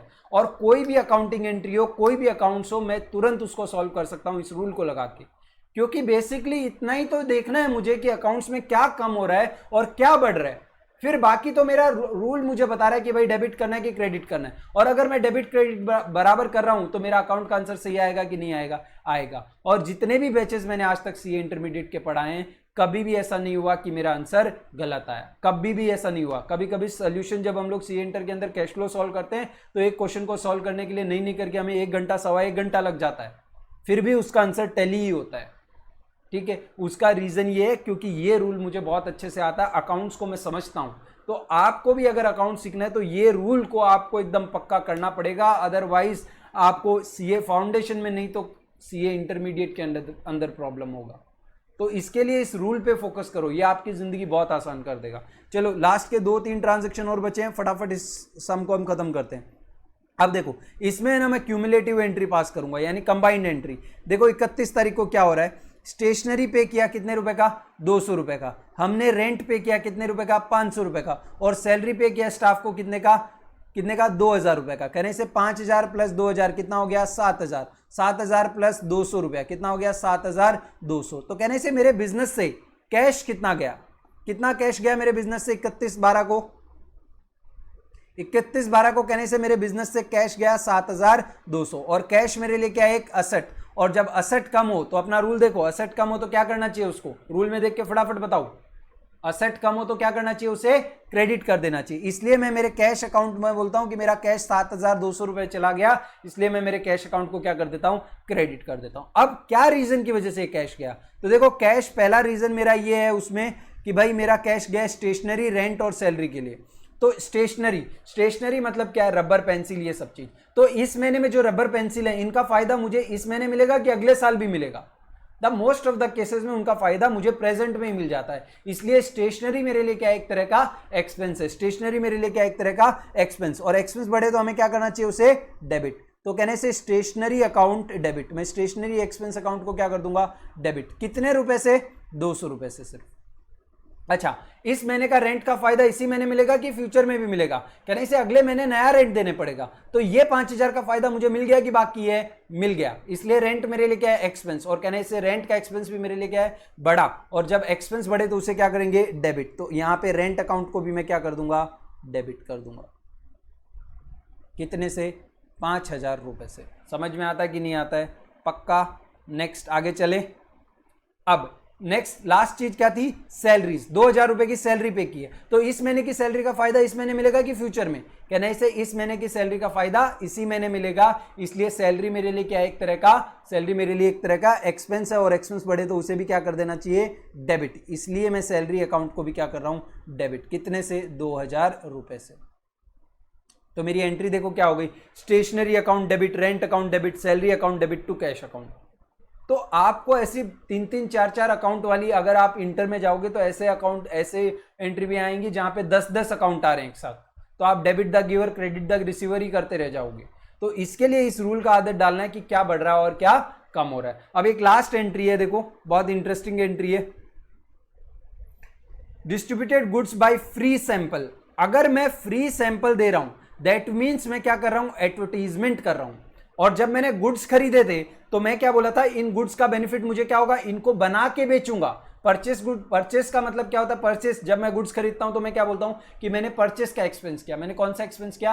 सामान खरीदने का एक्सपेंस किया। वापस से एक बार मेरे साथ रिपीट करो, परचेस किया मतलब क्या किया? मैंने सामान खरीदने का एक्सपेंस किया और उससे मुझे क्या बेनिफिट मिलने वाला है? इनको बेच के मैं पैसे कमाने वाला हूं, इनको बेच के मैं पैसे कमाने वाला हूं। यानी गुड्स बेच के पैसे कमाने के लिए जो खर्चा किया जाए उसे हम क्या बोलते हैं? परचेस। लेकिन कहना इसे ये गुड्स तो मैंने बना के बेचने, ये जो गुड्स मैंने फ्री सैंपल में बांट दिए, कहना इसे इनसे फायदा तो हो रहा है मुझे, मेरी एडवर्टीजमेंट तो होगी, लेकिन कहना इसे इससे वो फायदा नहीं हो रहा है जो मैंने सोचा था। यस और नो? तो कहने से ये मेरा परचेस का खर्चा नहीं है, ये मेरा एडवर्टीजमेंट का खर्चा है। जो गुड्स मैंने किस में दे दिए? सैंपल के रूप में दे दिए, वो मेरा कौन सा खर्चा नहीं है? वो मेरा परचेस का खर्चा नहीं है, वो मेरा किसका खर्चा है? एडवर्टीजमेंट का खर्चा है। तो कहने से मुझे मेरा एडवर्टीजमेंट नाम का खर्चा बढ़ा देना चाहिए और परचेस के नाम का खर्चा कम कर देना चाहिए। इसलिए मेरी एंट्री इसमें आएगी कि भाई मैं एडवर्टीजमेंट मेरे लिए एक खर्चा है, इसलिए मैं एडवर्टीजमेंट का एक्सपेंस क्या करूंगा? यहाँ पे बढ़ा दूंगा, और एडवर्टीजमेंट का एक्सपेंस बढ़ाऊंगा तो उसे क्या करूंगा? डेबिट करूंगा। कितना अमाउंट है? 2000 रुपए। तो यहां पे लिखता हूं एडवर्टीजमेंट एक्सपेंस अकाउंट 2000। और कहना से इसको मैंने जब सामान खरीदा था तो मैंने इस खर्चे को क्या मान लिया था? परचेस का खर्चा मान लिया था। तो कहने से परचेस का खर्चा नहीं, इसलिए परचेस के खर्चे को क्या करूंगा? कम कर दूंगा। बोले सर क्या फर्क पड़ता है? खर्चा तो खर्चा है, आप परचेस का खर्चा मानो या एडवर्टीजमेंट का खर्चा मानो, फर्क पड़ता है। क्योंकि अगर आप देखोगे तो परचेस अकाउंट ट्रेडिंग अकाउंट में आता है और एडवर्टीजमेंट पीएनएल के अंदर आता है। तो आपका ग्रॉस प्रॉफिट और नेट प्रॉफिट के बीच में बहुत फर्क पड़ता है, और ये दोनों ही चीजें बहुत इंपॉर्टेंट होती हैं बिजनेस के लिए। इसके लिए हम लोग क्या करते हैं कि जो अकाउंट्स हैं उनका जो खर्चे हैं, ऐसे तो सारे खर्चे परचेस में ही डाल दो ना, वेजेस वेजेस सब, क्या फर्क पड़ता है? अगर आपको सिर्फ प्रॉफिट लॉस ही निकालना है तो आप सारे के सारे खर्चे परचेस में ही डाल दो, क्या फर्क पड़ता है? प्रॉफिट तो सेम ही आना है, क्योंकि आप एडवर्टीजमेंट में डालो, वेजेस में डालो, खर्चा तो खर्चा ही है ना। हम उनको क्यों अलग अलग बाइफरकेट करते हैं? ताकि हमको करेक्ट इंफॉर्मेशन मिल सके अकाउंट से। इसके लिए परचेस के एक्सपेंस को मैंने कम किया और एडवर्टीजमेंट के एक्सपेंस को मैंने क्या किया? यहाँ पे बढ़ाया। समझ में आता है कि नहीं आता है? इसी के साथ है ना एक दो ट्रांजेक्शन और ले लेता हूं इसी के कॉन्टेक्स्ट में। लेट सपोज यहाँ पे एक 16वां नंबर का ट्रांजेक्शन और दिया आपको, और बोला है कि 31 दिसंबर को goods of rupees 5000 given as charity. हमने क्या कर दिया? 5000 रुपए के गुड्स को क्या कर दिया? एज ए चैरिटी दे दिया। ठीक है, अब लेट सपोज ये चैरिटी हमने बिजनेस पर्पस के लिए दिए, तो कहने से ये चैरिटी का जो खर्चा है वो बिजनेस का चैरिटी के नाम से होना चाहिए, ना कि परचेस के नाम से। तो ये गुड्स मैंने जब खरीदे थे, लेट सपोज मेरा काम क्या, मैं लेट से कोरोना वायरस चल रहा है तो मेरी कंपनी क्या करती है? मेरी कंपनी लेट सपोज की हैंड सैनिटाइजर बनाती है। अब इस बार मेरी कंपनी ने क्या किया कि कुछ hand sanitiser as a free जो गरीब लोग हैं उनको बांट दिए, उनमें बांट दिए। तो कहने से गुड्स जो मैंने परचेस किए थे, जो सैनिटाइजर मैंने परचेस किए थे, कहने से वो परचेस का खर्चा नहीं, ये तो मेरा चैरिटी का खर्चा है। तो इसके लिए मुझे परचेस के खर्चे को क्या करना चाहिए? कम करना चाहिए, और चैरिटी के खर्चे को मुझे क्या कर देना चाहिए? बढ़ा देना चाहिए। इसलिए मेरी एंट्री आएगी purchase account debit 5000, charity account debit, charity account debit to purchase account 5000। क्योंकि भाई जो सामान को मैं परचेस का खर्चा मान रहा हूं, एक्चुअल में वो परचेस का खर्चा नहीं, वो तो चैरिटी के लिए खर्चा कर रहा हूं मैं। इसलिए मुझे चैरिटी का खर्चा बढ़ाना चाहिए और परचेस का खर्चा कम कर देना चाहिए। समझ में आता है कि नहीं आता है? तो ये कुछ अकाउंटिंग एंट्री हैं। अब आप ये ट्रांजेक्शन्स को थोड़ा सा सोचो, ये दो एंट्री आप थोड़ी सी देखो और आप थोड़ा सा अनुमान लगाओ कि आप गोल्डन रूल कैसे यूज करोगे। Advertisement expense account debit to purchase account, और आपका जो नॉमिनल अकाउंट का रूल है वो बोलता है डेबिट ऑल द एक्सपेंस। कहने से एडवर्टीजमेंट भी एक्सपेंस है और परचेस भी एक्सपेंस है, दोनों को कैसे डेबिट करूं इस एंट्री के अंदर? तो कहने से वो रूल हमें कहीं ना कहीं क्या कर रहा था? कंफ्यूज। वो 90% जगह काम करता है, 10% जगह नहीं काम करता। और इंस्टीट्यूट तो आपको क्वेश्चन वो 10% जगह से ही पूछेगा, क्योंकि इंस्टीट्यूट को तो क्या करना है? पेपर डिफिकल्ट बनाना है। समझ में आता है कि नहीं आता है? तो ये हमारा क्वेश्चन नंबर 2 हुआ। अब हम लोग क्या करेंगे? अब हम लोग question number 1 and question number 5 को कर लेंगे एक बार। ये दो क्वेश्चन और बचे हमारे, तो चलो स्टार्ट करते हैं क्वेश्चन नंबर 5 के साथ। तो देखो मेरे पास जगह नहीं है यहाँ पे, तो मैं एक बार क्या कर रहा हूँ, ये जो क्वेश्चन मैंने अभी सॉल्व किया है इसको मैं रब कर रहा हूँ। किसी को अगर आंसर चाहिए तो रिवाइंड कर लेना वीडियो को, मैं एक बार स्क्रीन पे पूरा आंसर रख दे रहा हूँ। ठीक है, चलो आ जाओ। अब देखो क्वेश्चन नंबर 4, पहले इसको मैं रब कर देता हूं यहाँ पे। उसमें क्वेश्चन नंबर 4 बड़ा नहीं है, क्वेश्चन नंबर 4 छोटा सा ही है, 4 ही एंट्रियां हैं गिन के, लेकिन बहुत इंटरेस्टिंग एंट्री है। अगर एग्जाम में अगर जनरल एंट्री का क्वेश्चन आएगा तो वो इसी तरह का आएगा, मतलब इसी टाइप का आएगा, इसी डिफिकल्टी लेवल का आएगा। जो अभी हमने सॉल्व किया ऐसा क्वेश्चन नहीं आएगा, बहुत चांसेस कम है। तो देखो क्या है क्वेश्चन नंबर 5, सॉरी 4 नहीं 5, क्या लिखा है? Pass journal entries for the following transaction in the books of Gamma Bros, यानी कंपनी का नाम क्या है? Gamma Bros. तो कहने से हम लोग सबसे पहले क्या करेंगे, हमारा फॉर्मेट बना लेंगे बुक्स ऑफ, पहले कंपनी का नाम लिख देंगे यहाँ पे गामा ब्रोस, बिजनेस का नाम लिख देंगे, और फिर हम लोग क्या बना रहे हैं? Journal entry. तो यहाँ पे लिखेंगे जर्नल। लेजर बना रहे होते तो क्या लिखते हैं? लेजर। अब यहाँ पे डेट आ जाएगा, पर्टिकुलर आ जाएगा, एंड लेजर फोलियो आ जाएगा, फाइनली डेबिट एंड क्रेडिट आ जाएगा। बराबर है। अब यहां पे देखो सबसे पहला, अब इसमें ना आप इस क्वेश्चन को ए मार्क कर सकते हो, पूरे क्वेश्चन को।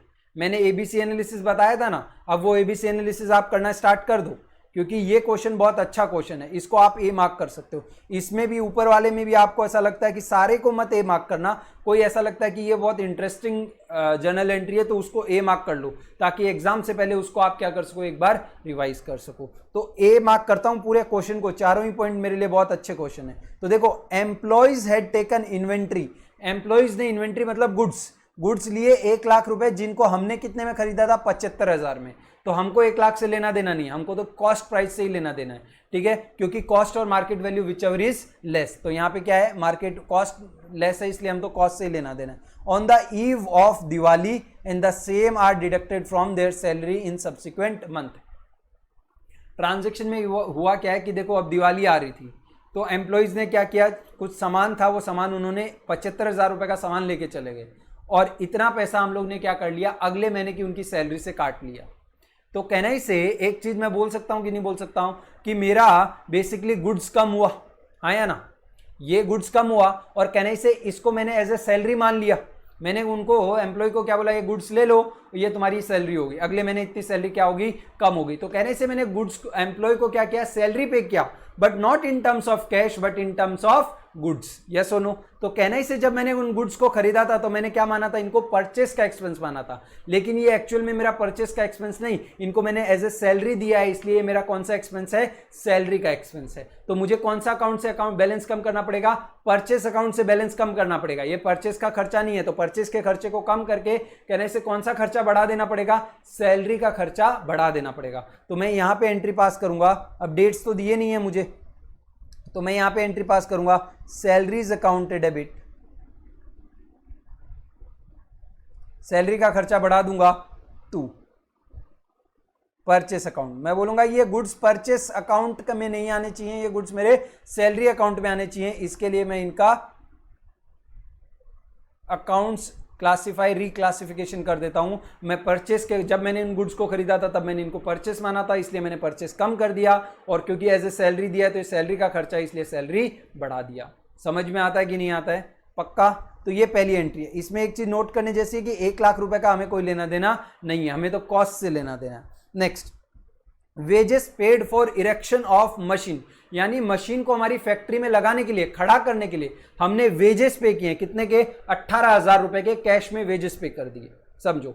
अब देखो एक कॉन्सेप्ट पढ़ा था, कौन सा कॉन्सेप्ट? अब यहां पे 2 चीजों का आपको ज्ञान लगाना है, एक तो कॉस्ट कॉन्सेप्ट का ज्ञान लगाना है और एक जनरल एंट्री का ज्ञान लगाना है। 2 टॉपिक्स को मिक्स कर दिया इंस्टीट्यूट ने, ठीक है। Wages paid for erection of machine, यानी मशीन को खड़ा करने के लिए। कहने से मशीन, ये खर्चा हम कब कर रहे हैं? ये खर्चा हम मशीन को इंस्टॉल करने से पहले कर रहे हैं। कहने से any expense incurred till the asset is put to use shall be added to the cost of asset, यानी उस खर्चे को हमें कौन से अकाउंट में डालना चाहिए? उस एसेट के अकाउंट में डालना चाहिए। इसलिए हम लोग बोलेंगे कि हमारा खर्चा, वेजेस हमारा खर्चा नहीं बढ़ा, हमारी मशीन बढ़ी। तो मशीन हमारे लिए क्या है? एक एसेट, और एसेट को बढ़ाने के लिए हम एंट्री पास करेंगे मशीन अकाउंट डेबिट। कितना? 18,000। और कहने से हम लोग ने क्या पे किया? कैश। कैश हमारे लिए क्या? एक तरह का एसेट। कैश पे किया तो एसेट कम हुआ, कैश एक एसेट है ना, तो एसेट कम हो तो क्रेडिट। तो एंट्री आएगी machine account debit to cash account. कितना? 18,000 रुपए। मालूम पड़ता है कि नहीं पड़ता है? कितने लोगों को भाई? सबको। तो कहना ही से बहुत एक सिंपल सी चीज़ है, salary account debit to purchase account. ये क्या हो गया मेरा कि बेसिकली मैंने क्या किया, जो गुड्स मैंने परचेस के नाम पे खरीदे थे उनको परचेस के नाम पे बेचा नहीं, उनको मैंने एम्प्लॉय को एज अ सैलरी दे दिया, तो सैलरी बढ़ा दी, परचेस का एक्सपेंस कम कर दिया। और यहाँ पे हम कॉस्ट कॉन्सेप्ट यूज करते हैं और बोलते हैं कि कोई भी ऐसा खर्चा हो जाए जो मशीन को या कोई भी एसेट को लगाने से पहले हो, उसको खर्चा मत मानो, उसको एसेट ही मानो और उसको एसेट की कॉस्ट में ऐड कर दो। इसलिए ये जो वेजेस के नाम का, भले वेजेस है लेकिन इसको मैं वेजेस का खर्चा नहीं मानूंगा, इसको मैं मशीन ही मानूंगा और मशीन की कॉस्ट में ऐड कर दूंगा। समझ में आता है कि नहीं आता है? पक्का। नेक्स्ट अगला बोला है income tax liability of A proprietor. अब देखो वर्ड क्या दिया है, ऑफ ए प्रोप्राइटर, यानी ये खर्चा किसका है? ओनर का है। जिसको पे कौन कर रहा है? बिजनेस पे कर रहा है, आउट ऑफ पेटी कैश। आउट ऑफ पेटी कैश। पेटी कैश मतलब छोटा मोटा खर्चे के लिए जो कैश रखते हैं उसे हम पेटी कैश बोलते हैं। आगे आएगा ये टॉपिक तो मैं डिटेल में डिस्कस करूंगा, फिलहाल को समझो पेटी कैश भी एक एसेट ही होता है, ठीक है। तो कहने ही से इनकम टैक्स लाइबिलिटी किसकी है? ओनर की। तो कहने से ओनर का खर्चा कौन भर रहा है? बिजनेस भर रहा है। तो कहने से हम लोग ओनर को बोलेंगे कि देख भाई तुझे इतना पैसा भरना चाहिए था, हमने भरा, तो आज के बाद हमसे इतना पैसा तू मत मांगना। ओनर ने लेट सपोज हमारे बिजनेस में 1 लाख रुपए, बिजनेस में कितना इन्वेस्ट किया? 1 लाख रुपए। अब हमने बिजनेस का ओनर का 10,000 रुपया इसमें से भर दिया, तो हम ओनर को बोलते हैं देख तूने हमको कितना दिया था? 1 लाख रुपए दिया था, लेकिन 10,000 तो हमने तेरा ही खर्चा भर दिया, तो अब हम तुझे कितना देंगे? 90,000। तो कहने से ओनर का पहले बिजनेस में कैपिटल कितना था? 1 लाख, अब कितना हो गया? 90,000। तो कहने से जब भी ओनर का पर्सनल एक्सपेंस कहां से भरा जाएगा? बिजनेस से, तो ओनर का कैपिटल बिजनेस में क्या होगा? कम होगा। और जब भी हमारा रूल क्या बोलता है? कैपिटल कम हो तो हम उसे क्या कर देंगे? डेबिट। लेकिन हम लोग उसके लिए अकाउंट, कैपिटल अकाउंट नहीं यूज करेंगे। अकाउंट कौन सा यूज करेंगे? Drawings account. इसलिए हम एंट्री पास करेंगे ड्रॉइंग्स अकाउंट डेबिट टू। कहने से हम लोग कहां से पैसा पेमेंट कर रहे हैं? पेटी कैश से। और पेटी कैश भी हमारे लिए क्या एक तरह का कैश है, यानी एसेट है, और एसेट कम हो तो उसे हम क्या करते हैं? हमारा रूल देखो, रूल कैश कम हो, एसेट कम हो तो हम उसे क्या करेंगे? एसेट हम कम हो तो उसे हम डेबिट कर देंगे। इसलिए मैंने पेटी कैश अकाउंट को क्या कर दिया? डेबिट कर दिया। कितना अमाउंट है? 1,17,000। कितना अमाउंट है? 1,17,000। समझ में आता है कि नहीं आता है? पक्का। ओके नेक्स्ट आगे देखो, अगला लिखा है परचेज गुड्स फ्रॉम नवीन। अब ये बहुत इंटरेस्टिंग है और इसको आप कहां सीखोगे? परचेज बुक में सीखोगे। जब हम लोग सब्सिडरी बुक करेंगे ना यूनिट 2 के अंदर, तब हम लोग इसको सीखेंगे। बट फिलहाल थोड़ा सा समझा देता हूं डिस्काउंट की महिमा क्या है। देखो 2 तरह के डिस्काउंट होते हैं, कैश डिस्काउंट और एक ट्रेड डिस्काउंट। लेट सपोज कि मैं मार्केट में गया और लेट सपोज कि मुझे क्या पसंद आ गई? एक बाइक पसंद आई। तो मैंने उसको बोला कि भाई ये बाइक की एमआरपी क्या है? तो वो बोलता है कि सर ये बाइक की एमआरपी जो है वो 1 लाख रुपए है। मैं बोला भाई ये तो बहुत ज्यादा है यार, कुछ तो कम कर। तो वो बोलता है ठीक है सर आपके लिए 10% डिस्काउंट दे देते हैं आपको। कितना परसेंट डिस्काउंट दे देते हैं? 10% डिस्काउंट दे देते हैं आपको, और आपके लिए बाइक कितने की हो जाएगी? 90,000 की हो जाएगी। मैं बोला ठीक है। मैं बोला ये 90,000 देने कब है? बोले सर 6 महीने बाद आना और आप 90,000 रुपए दे देना। मैं बोला बढ़िया। तो अब ये बताओ जो ये बाइक बेच रहा है ये क्या बोलेगा? ये बोलेगा कि मैंने 1 लाख रुपए की सेल की, क्या ये आदमी ये बोलेगा कि 90,000 की सेल की? तो जो डिस्काउंट सेल एंड परचेस के टाइम दिया जाए वो ट्रेड डिस्काउंट होता है, क्योंकि हम ये ट्रेड का मतलब क्या होता है? Buy and sell. तो जब बाय एंड सेल के टाइम जो डिस्काउंट दिया जाए उसे हम क्या बोलेंगे? Trade discount. और ट्रेड डिस्काउंट में अब ये यहां पे ये नहीं बोलता है कि भाई मैंने 1 लाख रुपए का सामान बेचा, ये यहां पे ये बोलेगा कि मैंने 90,000 रुपए का सामान बेचा। बहुत सिंपल सी बात है कि भाई लेट सपोज मेरे पास कोई स्टूडेंट आता बोलता सर पढ़ा दो। मैं बोला ठीक है पढ़ा दूंगा, 25,000 रुपए फीस है। अब वो स्टूडेंट बोलता सर इतना तो नहीं भर पाऊंगा, कुछ तो डिस्काउंट करो। तो मैं बोला ठीक है तो 5,000 कम दे देना। अब मैं ये बोलूंगा क्या मैंने 25,000 कमाए और फिर 5,000 का नुकसान कर दिया, 5,000 का डिस्काउंट कर दिया? या फिर ये बोलूंगा कि मैंने 20,000 ही कमाए? कहने से जब कमा रहा था तभी मेरे दिमाग में क्लियर था कि मुझे कितने मिलने वाले हैं? मुझे 90,000 मिलने वाले हैं। तो डिस्काउंट का यहाँ पे सवाल ही नहीं आता है। तो इसके लिए ये आदमी बोलेगा कि इसने सेल कितने की है? भाई इसने सेल 90,000 की है। अब मुझे पेमेंट कितने टाइम बाद करना था? 6 महीने बाद। अब ये आदमी मुझे मेरे पास आता है बोलता है कि सर आपको पेमेंट 6 महीने बाद करना है, लेकिन अगर आप आज 10 दिन बाद आके मुझे बोलता है कि अगर आप आज पेमेंट कर देते हो तो हम 85,000 में मान जाएंगे। कितने में मान जाएंगे? 85,000 में मान जाएंगे। कहना इसे इसको ये डिस्काउंट मुझे क्यों दे रहा है? 5,000 रुपए का डिस्काउंट दिया कि नहीं दिया? दिया। ये डिस्काउंट ये मुझे क्यों दे रहा है? क्योंकि इसको कैश जल्दी मिल जाए, इसलिए इस डिस्काउंट को हम क्या बोलते हैं? Cash discount. और कैनाई से ये हमने इनकम कितने की थी हमारी 90,000 की, उसके बाद हमको 5,000 का नुकसान होके हमको कितना रुपया मिलेगा 85,000 रुपीज मिलेगा। इसलिए ये कैश डिस्काउंट जो है ये बुक्स के अंदर रिकॉर्ड होगा। तो हम लोग कैश डिस्काउंट्स बुक के अंदर रिकॉर्ड करते हैं, ट्रेड डिस्काउंट बुक के अंदर रिकॉर्ड नहीं करते हैं, ये याद रखना। अब ये ट्रांजैक्शन देखो यहां पे क्या लिखा है, हमने परचेस ऑफ गुड्स फ्रॉम नवीन, नवीन से गुड्स खरीदे कितने लाख रुपए के, लिस्ट प्राइस, यानी उसकी प्राइस ऐसे है कितनी लिस्ट के हिसाब से, लिस्ट के हिसाब से उसकी एमआरपी है 2 लाख रुपए, उस पे ही अलाउड है ट्रेड डिस्काउंट, यानी हमने बार्गेन करके उसको कितने में मना लिया, उसको हमने 20,000 रुपए, 2 लाख का 10% 20,000 होता है, यानी हम लोग ने बोला कि भाई तू हमें कितने में सेल कर दे, 1 लाख रुपए में, 1,80,000 में सेल कर दे। तो कहने से हमने परचेस कितने का किया, 1,80,000 रुपए का परचेस किया, 2 लाख का परचेस नहीं किया। अब मैं जींस खरीदने जाता हूं, अब मैं जींस खरीदने गया, वो बोलता है कि 1,000 रुपए की जींस है, मैं बोला यार कुछ तो कम कर, तो वो बोलता है 900 रुपए में ले लो। तो मैं घर आके ऐसा बोलूंगा क्या कि 1,000 रुपए की जींस खरीदी मैंने, या फिर मैं ये बोलूंगा कि नहीं यार मैंने तो 900 रुपए की जींस खरीदी। तो कहने से हम क्या बोलेंगे, हमने 900 रुपए की जींस खरीदी, तो उसी हिसाब से यहां पे बोलेंगे कि हमने गुड्स कितने के परचेस किए, 1,80,000 के, और उसमें वो हमें 5,000 रुपए कैश डिस्काउंट दे रहा है। बोला कि अगर आप तुरंत पेमेंट कर दोगे, कैश डिस्काउंट मैं आपको दे दूंगा कितने का, 5,000 का, और आप मुझे 1,75,000 तुरंत पेमेंट कर दो और ये सामान ले लो। तो कहने से यहां पे मैंने गुड्स कितने के परचेस किए, परचेस मेरे लिए क्या एक तरह का एक्सपेंस है, और एक्सपेंस बढ़े तो उसे क्या कर देंगे, डेबिट। तो बताओ परचेस ऑफ गुड्स, गुड्स मैंने कितने के खरीदे, कहने से मैंने गुड्स खरीदे 1,80,000 के, कितने के गुड्स खरीदे, 1,80,000 के, तो मैं यहां पे लिखूंगा गुड्स परचेज 1,80,000। अच्छा कैश कितना दिया, कहने से कैश मैंने 1,75,000 रुपए का ही दिया, तो मैं यहां पे लिखूंगा टू कैश अकाउंट, मेरे पास से कैश कितना जा रहा है, 1,75,000 रुपीज, कैश कितना जा रहा है, 1,75,000 rupees, to discount received account, क्या लिखेंगे यहां पे, टू डिस्काउंट रिसीव्ड अकाउंट।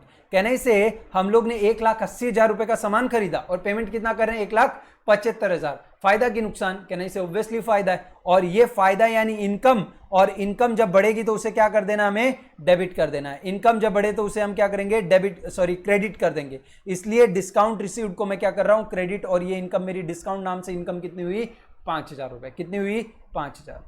तो ये ट्रांजेक्शन है आपके क्वेश्चन नंबर 5 के, थोड़े से अलग लेवल के, थोड़ा सा एक लेवल ऊपर है, ठीक है, बट इसीलिए इनको क्या रखा गया है, यहाँ पे रखा गया है। अब जब मैं नेक्स्ट लेक्चर लूंगा ना, तो उसमें और थोड़े बहुत मैं इंटरेस्टिंग जो थोड़े डिफिकल्ट जनरल एंट्रीज है ना, वो और लूंगा, और कुछ जनरल एंट्रीज मैं आपको दे रहा हूं, वो आपको क्या करना है, प्रैक्टिस करना है, जैसे कि क्वेश्चन नंबर 1 है, क्वेश्चन नंबर 7 है, 8 है, वो आपको क्या करने हैं, प्रैक्टिस करने हैं, ठीक है। बाकी जितने भी क्वेश्चन है जनरल एंट्री के, वो आपको प्रैक्टिस करने हैं और सारे के सारे मुझे दिखाने हैं, ठीक है। अब एक क्वेश्चन जो है वो है क्वेश्चन नंबर 3।